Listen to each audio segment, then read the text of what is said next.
नमस्कार, मैं हूं दीपांशी पुहाल और आप मेरे साथ देख रहे हैं उदय न्यूज लाइव। आइए रुक करते हैं कुछ खास खबरों की ओर। मोगा के बागपुराना में बीती रात कबाड़ के गोदाम में लगी आग लगने का कारण पटाखों की गिरी चिंगारी है। मोगा के कस्बा बागापुराना में एक कबाड़ के गोदाम में भयंकर आग लग गई। आग लगने का कारण दिवाली पर चलाए जा रहे किसी पटाखे की चिंगारी गिरने से बताया जा रहा है। वहीं मोगा से पहुंचे फायर ब्रिगेड की गाड़ियों ने आग पर काबू पाया। आग की लपटें दूर दूर तक दिखाई दे रही थी। क्या नाम है जी आपका? बेअंत सिंह जी। बेअंत सिंह जी, एक बागापुराना में घटना हुई है आग लगने की, क्या घटना है सारी, आपको कैसे पता चला? सर अपना ਲੈਟਰ ਗਿਆ ਜੀ ਆਪ ਨੂੰ ਡੀਸੀ ਸਾਹਿਬ ਵੱਲੋਂ ਇੱਕ ਦੀਵਾਲੀ ਦੇ ਮੱਦੇ ਨੂੰ ਰੱਖਦੇ ਫਾਇਰ ਬ੍ਰਿਗੇਡ ਲਾਈ ਆ ਆਪਣਾ ਮਿਊਨਿਸਪਲ ਕੌਂਸਲ ਦੇ ਵਿੱਚ ਤੇ ਉਹਦੇ ਸੰਬੰਧ 'ਚ ਸਾਨੂੰ ਜੀ ਉੱਥੇ 9:05 ਤੇ ਉੱਥੋਂ ਫਾਇਰ ਸਟੇਸ਼ਨ ਮੋਗਾ ਤੋਂ ਕਾਲ ਆਉਂਦੀ ਆ ਤੇ ਜਿਹਦੇ ਨਾਲ ਅਸੀਂ ਤੁਰੰਤ ਇੱਥੋਂ 2-3 ਮਿੰਟ ਤੇ ਜਾ ਕੇ ਫਾਇਰ ਕਾਲ ਤੇ ਜਾਂਦੇ ਆ ਤੇ ਦੇਖਦੇ ਆ ਇੱਕ ਵਾਰਡ ਦੀ ਦੁਕਾਨ ਆ, ਅੱਗ ਕੰਟਰੋਲ ਆ ਵੈਸੇ ਤੇ ਇੱਕ ਇਹਨਾਂ ਦਾ ਪਿੱਛੇ ਜਾ ਕੇ ਨਾ ਕਮਰਾ ਦੇ ਉਹਦੇ ਵਿੱਚ ਗੱਤਾ ਬਹੁਤ ਜ਼ਿਆਦਾ ਮਾਤਰਾ 'ਚ ਗੱਤਾ ਪਿਆ।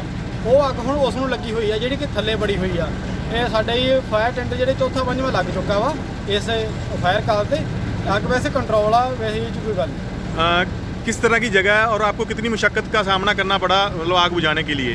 मुशक्कत तो सर ऐसे है भी लोहे का हैगा वा ਜਿਹੜਾ ਪਾਈਪਾਂ ਪੂਪਾਂ ਇੱਕ ਦੋ ਲੱਗ ਵੀ ਗਈਆਂ ਜਿਹਨਾਂ ਖੂਨ ਵੀ ਨਿਕਲ ਲਿਆ ਥੋੜਾ ਨੁਕੀਲੀ ਚੀਜ਼ਾਂ ਪਈਆਂ ਵਾ ਤੇ ਹੁਣ ਜਿਹੜੀ ਅੱਗ ਆ ਉਹ ਗੱਤੀ ਦੀ ਰਹਿ ਗਈ ਓਨਲੀ, ਬਾਕੀ ਕੰਟਰੋਲ ਆ ਸਾਰੀ। जिस जगह पे आग लगी है वो जगह टाइट है या किस तरह के रास्ता है जहाँ से आप निकल के गए हैं? हाँ जी, फ्रंट तो देखिए ਤਾਂ ਵਧੀਆ, ਪਰ ਅੰਦਰ ਜਾ ਕੇ ਜਦੋਂ ਪਤਾ ਲੱਗਦਾ ਬੈਕ ਬਹੁਤ ਤੰਗ ਗਲੀਆਂ ਜੀਆਂ ਬਣਾ ਕੇ ਵਿੱਚ ਦੀ ਪਿੱਛੇ ਜਿੱਥੇ ਬਹੁਤ ਜ਼ਿਆਦਾ ਮੁਸ਼ੱਕਤ ਨਾਲ ਫਾਇਰ ਜੀ ਕੰਟਰੋਲ ਕਰ ਰਹੇ ਆ।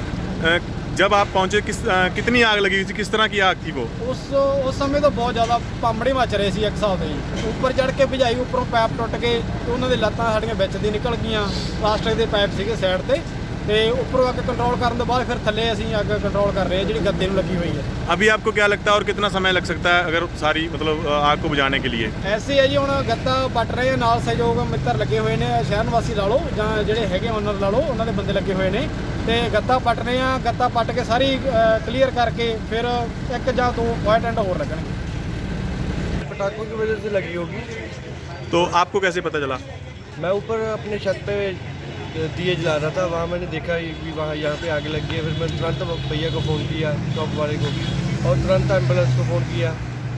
जल्दी से जल्दी जितनी जल्दी हो सके एम्बुलेंस आई, फायर ब्रिगेड आई, उन्होंने रिकवर किया जल्दी। जब आपने फायर ब्रिगेड को फ़ोन किया कितनी देर में आपके पास आ गई? 5 मिनट में आ गई, क्योंकि बागापुराना नगर कौंसिल में ही खड़ी थी। कितनी गाड़ियाँ फायर ब्रिगेड की आई? अभी तक 3 आ गई है। तो आग पे कितनी आग थी जब आपने देखा, कितनी आग लगी हुई थी? आग बहुत थी।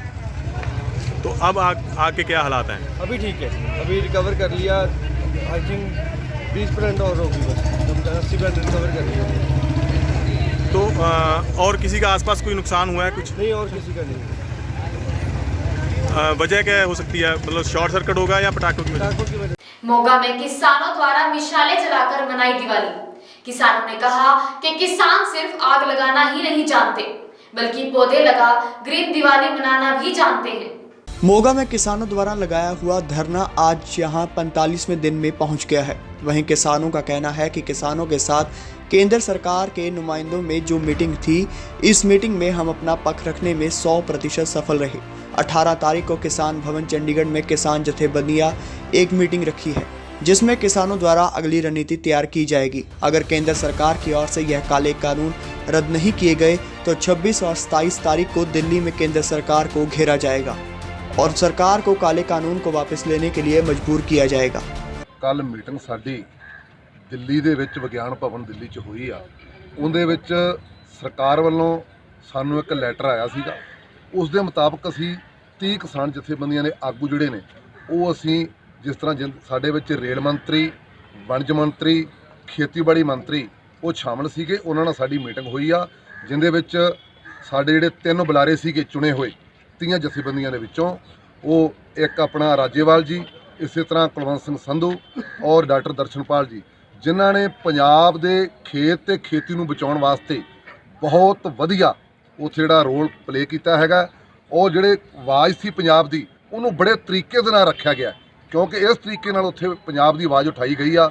ਖੇਤੀ ਦੇ ਵਿਰੋਧ ਜਿਹੜੇ ਕਾਨੂੰਨ ਬਣੇ ਨੇ ਉਹਨਾਂ ਦੇ ਜਾਣੀ ਕਿ ਵੀ ਖਿਲਾਫ ਉਠਾਈ ਗਈ ਆ ਵੀ ਉਹਨਾਂ ਲਾਜਵਾਬ ਹੋ ਗਏ ਨੇ ਮੰਤਰੀ, ਉਹਨਾਂ ਨੂੰ ਕੋਈ ਜਵਾਬ ਨਹੀਂ ਆਇਆ। ਜਿਸ ਤਰੀਕੇ ਨਾਲ ਕੱਲ ਦੀ ਜਿਹੜੀ ਮੀਟਿੰਗ ਹੈ ਕਾਫੀ ਸੁਣਨ ਜਾ ਰਿਹਾ ਵੀ ਇਹ ਆਪਾਂ ਕਹਿ ਸਕਦੇ ਬੇਸਿੱਟਾ ਨਿਕਲੀ ਜੀ ਹੈ ਮੀਟਿੰਗ। ਨਹੀਂ, ਇਹ ਬੇਸਿੱਟਾ ਦੀ ਗੱਲ ਨਹੀਂ ਹੈਗੀ। ਉਸ ਮੀਟਿੰਗ ਦੇ ਵਿੱਚੋਂ ਬਹੁਤ ਕੁਝ ਸਾਨੂੰ ਮਿਲਿਆ, ਬਹੁਤ ਕੁਝ ਉਹਨਾਂ ਨੂੰ ਮਿਲਿਆ, ਕਿਉਂਕਿ ਉਹਨਾਂ ਨੇ ਸਾਡੇ ਸੁਝਾਅ ਸੁਣੇ ਨੇ, ਉਹਨਾਂ ਨੇ ਸੁਝਾਅ ਆਪਣੇ ਸੁਣਾਏ ਨੇ। ਕਿਉਂਕਿ ਜਦੋਂ ਵੀ ਕੋਈ ਅੰਦੋਲਨ ਚੱਲਦਾ ਹੈ, ਸੰਘਰਸ਼ ਚੱਲਦਾ ਹੈ, ਉਹਦੇ ਵਿੱਚ ਬੜਾ ਕੁਝ ਵੇਖਣਾ ਪੈਂਦਾ, ਤਰਾ ਚੜਾ ਕਈ ਤਰ੍ਹਾਂ ਦੇ ਆਉਂਦੇ ਨੇ। ਤੇ ਜੇ ਇਹ ਮੀਟਿੰਗ ਹੋਈ, ਇਸ ਤੋਂ ਬਾਅਦ ਹੋਰ ਕੁਝ ਮੀਟਿੰਗਾਂ ਜਿਹੜੀਆਂ ਹੋਣਗੀਆਂ, ਉਸ ਤੋਂ ਬਾਅਦ ਜਿਹੜਾ ਫੈਸਲਾ ਇਹ ਕਿਸਾਨਾਂ ਦਾ ਹੋ ਜਾਵੇ। ਜਿਸ ਤਰੀਕੇ ਨਾਲ ਅੱਜ ਪੂਰਾ ਦੇਸ਼ ਦੀਵਾਲੀ ਮਨਾ ਰਿਹਾ ਹੈਗਾ, ਤੁਹਾਡੇ ਵੱਲੋਂ ਵੀ ਦੀਵਾਲੀ ਅੱਜ ਮਨਾਈ ਜਾ ਰਹੀ ਹੈ ਜੀ, ਤੁਸੀਂ ਕਿਸ ਤਰੀਕੇ ਨਾਲ ਦੀਵਾਲੀ ਮਨਾਈ ਹੈ ਜੀ? ਦੇਖੋ, ਅੱਜ ਰੇਲਵੇ ਸਟੇਸ਼ਨ ਮੋਗਾ ਦੇ ਵਿੱਚ ਘੱਟੋ ਘੱਟ 45 ਦਿਨ ਤੋਂ ਲਗਾਤਾਰ ਕਿਸਾਨ ਅੰਦੋਲਨ ਜਿਹੜਾ ਚੱਲ ਰਿਹਾ ਹੈਗਾ, ਔਰ ਹੋਰ ਵੀ ਸਾਰੇ ਜ਼ਿਲ੍ਹਿਆਂ ਦੇ ਵਿੱਚ ਚੱਲਦਾ ਪਿਆ। ਇਹ ਜਿਹੜਾ ਦੀਵਾਲੀ ਦਾ ਤਿਉਹਾਰ, ਇਹ ਬੰਦੀ ਛੋੜ ਦਿਵਸ ਦਾ ਤਿਉਹਾਰ ਹੈ, ਇਹ ਸਭ ਤੋਂ ਪਹਿਲਾਂ ਸਾਰਿਆਂ ਨੂੰ ਮੁਬਾਰਕਬਾਦ ਹੈ। ਔਰ ਜਿਹੜੀ ਇੱਥੇ ਦੀਵਾਲੀ ਮਨਾਈ ਜਾ ਰਹੀ ਹੈ, ਉਹ ਬਿਲਕੁਲ ਹਰਿਆਵਲ ਦੀਵਾਲੀ ਜਿਹੜੀ ਹੈ, ਸੰਘਰਸ਼ੀ ਦੀਵਾਲੀ ਅਸੀਂ ਮਨਾ ਰਹੇ ਹਾਂ, ਮਨਾਈ ਜਾ ਰਹੀ ਹੈਗੀ ਹੈ। ਅਸੀਂ ਇਹ ਮਸਾਲਾਂ ਜਗਾ ਕੇ ਇਸ ਦੀਵਾਲੀ ਨੂੰ ਮਨਾਇਆ ਹੈ ਤੇ ਆਉਣ ਵਾਲੇ ਸਮੇਂ ਦੇ ਵਿੱਚ ਵੀ ਇਸੇ ਦੀਵਾਲੀ ਨੂੰ ਮਨਾਇਆ ਜਾਇਆ ਕਰੇਗਾ। ਜੇ ਗੱਲ ਕੀਤੀ ਜਾਵੇ ਆਉਣ ਵਾਲੇ ਦਿਨਾਂ ਦੀ, ਤੇ ਆਉਣ ਵਾਲੇ ਦਿਨਾਂ ਦੇ ਵਿੱਚ ਸੰਘਰਸ਼ ਦੀ ਕੀ ਰਣਨੀਤੀ ਰਹੇਗੀ? ਆਉਣ ਵਾਲੇ ਦਿਨਾਂ ਦੇ ਵਿੱਚ ਜਿਹੜੀ ਰੂਪਰੇਖਾ ਹੈਗੀ ਹੈ, ਉਹ 18 ਨਵੰਬਰ ਨੂੰ ਅਸੀਂ ਕਿਸਾਨ ਭਵਨ ਚੰਡੀਗੜ੍ਹ ਦੇ ਵਿੱਚ ਸਮੁੱਚੀਆਂ ਕਿਸਾਨ ਜਥੇਬੰਦੀਆਂ ਇਕੱਤਰ ਹੋ ਕੇ ਅਗਲੀ ਰਣਨੀਤੀ ਤੈਅ ਕਰਾਂਗੇ। ਤੇ 26-27 ਨਵੰਬਰ ਦਾ ਜਿਹੜਾ ਸਾਡਾ ਦਿੱਲੀ ਜਾਣ ਦਾ ਪ੍ਰੋਗਰਾਮ ਹੈ, ਉਹ ਜ਼ੋਰਾਂ ਸ਼ੋਰਾਂ ਤੇ ਚੱਲਦਾ ਪਿਆ ਔਰ ਚੱਲਦਾ ਰਹੇਗਾ। ਤੇ 26-27 ਨਵੰਬਰ ਨੂੰ ਅਸੀਂ ਲੱਖਾਂ ਦੀ ਤਾਦਾਦ ਵਿੱਚੋਂ ਪੰਜਾਬ ਵਿੱਚੋਂ ਪਹੁੰਚ ਕੇ ਦਿੱਲੀ ਨੂੰ ਘੇਰਾਂਗੇ ਤੇ ਕਾਲੇ ਕਾਨੂੰਨਾਂ ਨੂੰ ਖਤਮ ਕਰਾਵਾਂਗੇ। ਮੋਗਾ ਵੱਲੋਂ ਇੱਕ ਪਹਿਲ ਕੀਤੀ ਗਈ ਹੈ, ਇੱਕ ਬੱਸ ਤਿਆਰ ਕੀਤੀ ਗਈ ਹੈਗੀ ਹੈ ਜਿਹੜੀ ਕਿ ਕਿਸਾਨਾਂ ਨੂੰ ਲਾਮਬੰਦ ਕਰਦੀ ਹੈ ਦਿੱਲੀ ਜਾਣਾ। ਜੀ, ਉਹ ਮੋਗਾ ਦੇ ਕਿਸਾਨਾਂ ਵੱਲੋਂ ਜਿਹੜੀ ਬੱਸ ਤਿਆਰ ਕੀਤੀ ਗਈ ਹੈ, ਉਹਦੇ ਉੱਪਰ ਨਾਅਰਾ ਲਿਖਿਆ ਗਿਆ, ਆਓ 26-27 ਨੂੰ ਚਲੋ ਦਿੱਲੀ ਚੱਲੀਏ।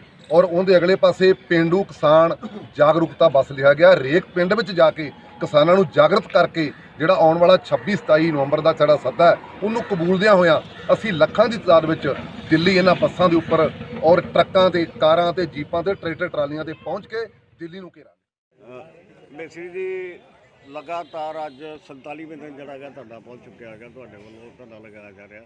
ਕੱਲ ਮੀਟਿੰਗਾਂ ਵੀ ਦਿੱਲੀ ਦੇ ਵਿੱਚ ਹੋਈਆਂ, ਕੀ ਤੁਹਾਡੇ ਕੋਲ ਮੈਸੇਜ ਪਹੁੰਚਿਆ ਜੀ ਉਹਨਾਂ ਮੀਟਿੰਗਾਂ ਦਾ? ਕੱਲ ਦੀ ਜਿਹੜੀ ਦਿੱਲੀ ਮੀਟਿੰਗ ਹੋਈ ਆ, ਉਹਦੇ ਵਿੱਚ ਪਹਿਲਾਂ ਨਾਲੋਂ ਕਾਫੀ ਪੋਜ਼ਿਟਿਵ ਆ। ਕਿਸਾਨ ਅੰਦੋਲਨ ਦੀ ਉਹਦੇ 'ਚ ਇੱਕ ਤਰ੍ਹਾਂ ਦੀ ਸਫਲਤਾ ਕਹਿ ਸਕਦੇ ਆ। ਜਿੱਥੇ ਪਹਿਲਾਂ ਸੈਂਟਰ ਗਵਰਨਮੈਂਟ ਦਾ ਰਵੱਈਆ ਇਹ ਸੀ ਕਿ ਉਹ ਕਹਿੰਦੇ ਸੀ ਕਿ ਅਸੀਂ ਇਹਦੇ ਤੇ ਕੋਈ ਗੱਲਬਾਤ ਨਹੀਂ ਕਰਨੀ, ਕੱਲ ਜਦੋਂ ਮੀਟਿੰਗ ਸਮਾਪਤ ਹੋਈ ਆ, ਉਹ ਸਰਕਾਰ ਨੇ ਆਪ ਕਿਹਾ ਕਿ ਆਪਾਂ ਮੀਟਿੰਗਾਂ ਕੰਟੀਨਿਊ ਕਰਾਂਗੇ, ਇਹਦੇ 'ਚੋਂ ਕੋਈ ਨਾ ਕੋਈ ਆਪਾਂ ਨਤੀਜਾ ਕੱਢਾਂਗੇ। ਅੱਜ ਵੀ, ਕੱਲ ਵੀ ਸੁਨੇਹਾ ਦਿੱਤਾ ਸੀ ਔਰ ਅੱਜ ਵੀ ਇਤਿਹਾਸਕ ਦਿਹਾੜਾ। ਅੱਜ ਦੀਵਾਲੀ ਦਾ ਇਤਿਹਾਸਕ ਦਿਹਾੜਾ, ਬੰਦੀ ਛੋੜ ਇਤਿਹਾਸਕ ਦਿਨ ਆ, ਖਾਸ ਕਰਕੇ ਪੰਜਾਬੀਆਂ ਦੇ ਲਈ।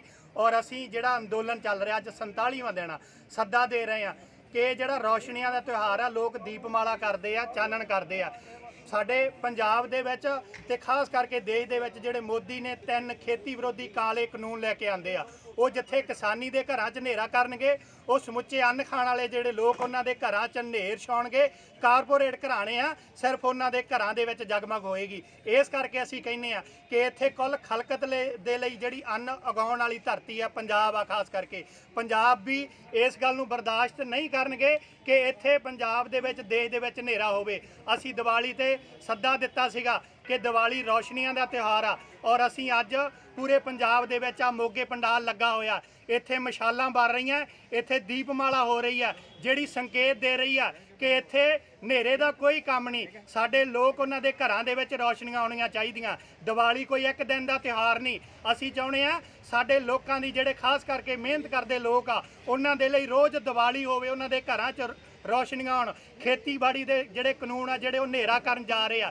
ਇੱਥੇ ਜਵਾਨ ਪੀੜ੍ਹੀ ਲਈ ਜਿਹੜਾ ਰੁਜ਼ਗਾਰ ਨਹੀਂ, ਉਹ ਹਨੇਰਾ ਛਾਇਆ ਹੋਇਆ। ਇੱਥੇ ਵਿੱਦਿਆ ਨਹੀਂ, ਉਹ ਹਨੇਰਾ ਛਾਇਆ ਹੋਇਆ, ਜਿਹੜਾ ਸਮੁੱਚੇ ਤੌਰ ਤੇ ਸਿਆਸਤ ਨੇ ਅੰਧਕਾਰ ਫੈਲਾ ਰਹੀ ਆ।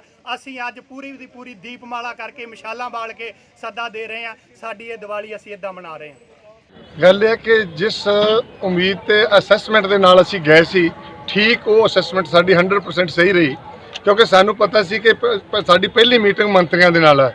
ਪਿਛਲੀ ਮੀਟਿੰਗ ਸੈਕਟਰੀ ਨਾਲ ਸੀ, ਜਿਹੜੀ ਬੇਨਤੀ ਜਾ ਰਹੀ ਸੀ।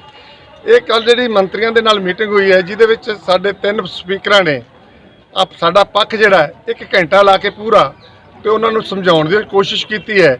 ਔਰ ਇਹ ਵੀ ਗੱਲ ਮੈਂ ਤੁਹਾਨੂੰ ਦੱਸ ਦਿਆਂ ਕਿ ਅਸੀਂ ਉਹਨਾਂ ਨੂੰ ਆਪਣਾ ਪੱਖ ਦੱਸਣ ਦੇ ਵਿੱਚ 100% ਕਾਮਯਾਬ ਰਹੇ। ਸਾਡੇ ਲੀਡਰਾਂ ਨੇ ਪੁੱਟ ਜੋ ਕੀਤਾ ਕੇਸ, ਉਹਨਾਂ ਦੀ ਬਿਊਰੋਕ੍ਰੇਸੀ ਔਰ ਉਹਨਾਂ ਦੇ ਮੰਤਰੀ ਨਿਰਉੱਤਰ ਸੀ।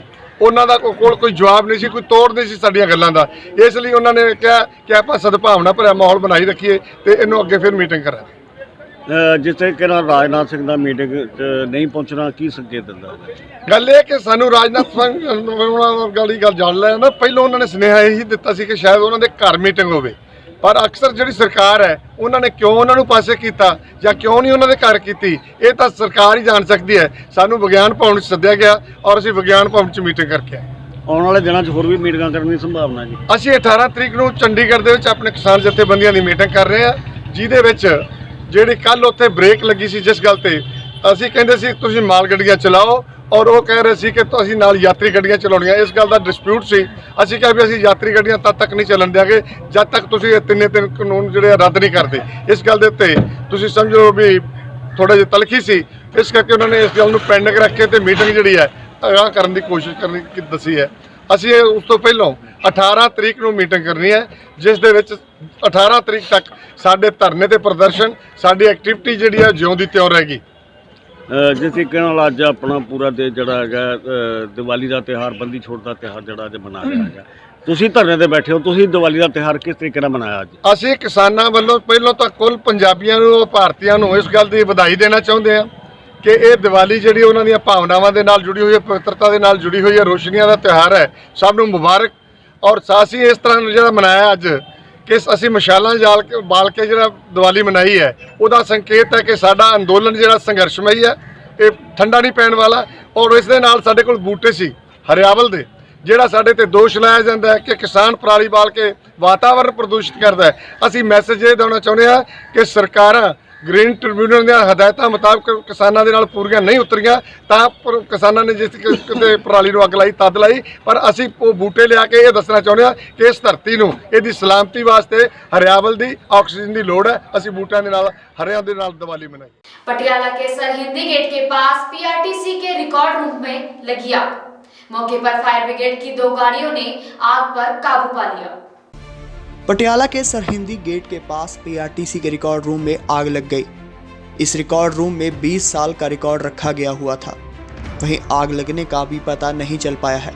वहीं मौके पर फायर ब्रिगेड की 2 गाड़ियां ने आग पर काबू पाया और मौके पर ब्रिगेड के इंस्पेक्टर ने कहा कि पीआरटीसी के वर्कशॉप के रिकॉर्ड रूम में आग लगी थी और इसकी इत्तला मिलने पर ही हम मौके पर पहुंचकर आग पर काबू पा लिया।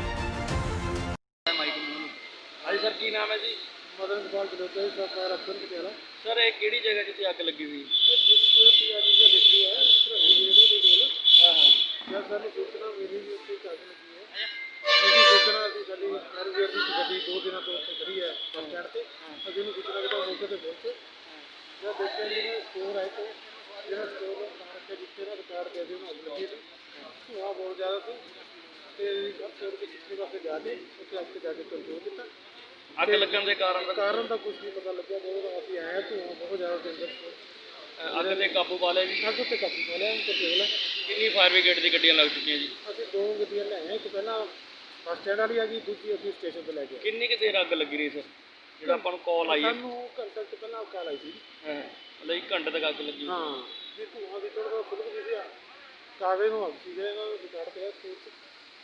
ਹੁਣ ਅੱਗ ਤੇ ਕਾਬੂ ਪਾ। सर गल करिए दिवाली कितनी अग लगी टोटल इतना भी कितने रात ਨੂੰ 10 ਅੱਗਾਂ ਲੱਗੀਆਂ ਸੀ। ਛੋਟੀਆਂ ਮੋਟੀਆਂ ਅੱਗਾਂ ਦੀ, ਕੋਈ ਜ਼ਿਆਦਾ ਵੱਡਾ ਉਹ ਨਹੀਂ ਹੋਇਆ।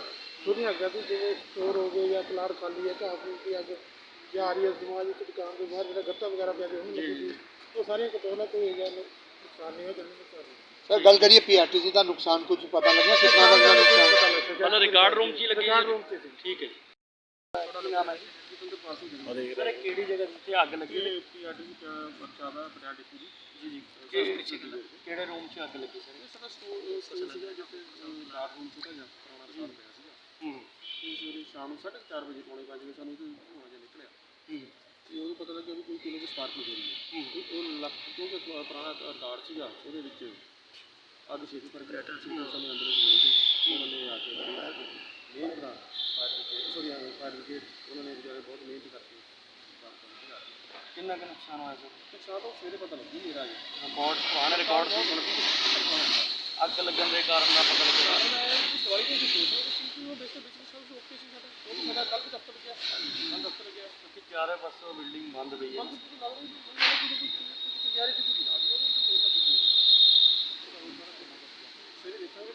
Short circuit